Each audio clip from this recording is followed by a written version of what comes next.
আলো স্বল্পতার কারণে স্থগিত করা হয়েছে আবাহনী ও বসুন্ধরা কিংসের ফেডারেশন কাপ ফাইনাল। ম্যাচটি নতুন করে হবে কিনা সেখানে শেষ হয়েছে, সেখান থেকেই শুরু হবে সেই সিদ্ধান্ত নেবে লীগ কমিটি। নির্ধারিত সময়ের খেলা 1-1 গোলে ড্র ছিল। অতিরিক্ত 15 মিনিট খেলা হওয়ার পর আলো না থাকায় ম্যাচ স্থগিত করে অফিসিয়ালরা। এই সিদ্ধান্তে খুশি নয় আবাহনী। ময়মনসিংহ থেকে গগন পণ্ডিতের ক্যামেরায় মনির হোসেন খানের রিপোর্ট। ফেডারেশন কাপের ফাইনাল, ময়মনসিংহের রফিকুদ্দিন ভুইয়া স্টেডিয়াম দর্শকে ঠাসা।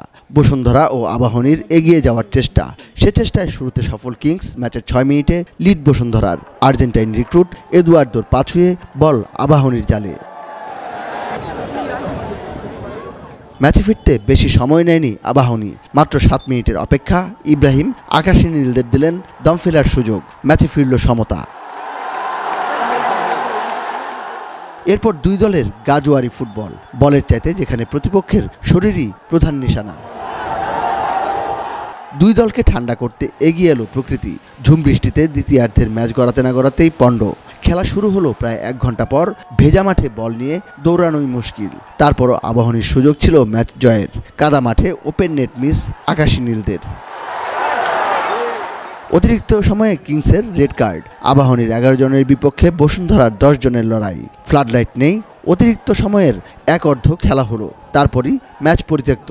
বসুন্ধরা অফিসিয়ালরা বলছেন দুই দলের ইচ্ছায় খেলা বন্ধ হয়েছে। আবাহনী বলছে তাদের খেলারই ইচ্ছা ছিল।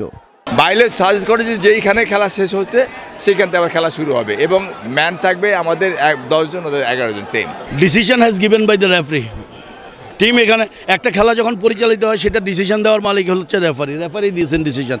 We are ready to play. Match স্থগিত নাকি পরিত্যক্ত সেটা নিয়েও আছে ধোঁয়াশা। বাফুফে কর্তা অস্পষ্টতা দূর করার পরিবর্তে আরও বিভ্রান্তি বাড়ালেন। যেহেতু রেফারি ইনসাফিসিয়েন্ট লাইভ ঘোষণা করেছে, খেলা বাতিল করেছে, আগামীতে প্রফেশনাল ফুটবল লিগ কমিটি সভা করে যুগ্ম চ্যাম্পিয়ন কি নেক্সট কবে খেলা হবে, কয় মিনিট খেলা হবে, সমস্ত সিদ্ধান্ত প্রফেশনাল লিগ কমিটির চেয়ারম্যানের নেতৃত্বে কমিটি ঘোষণা করবে। লিগ কমিটির পরবর্তী সভায় সিদ্ধান্ত জানানো হবে। মনির হোসেন খান, বাংলা ভিশন, ময়মনসিংহ।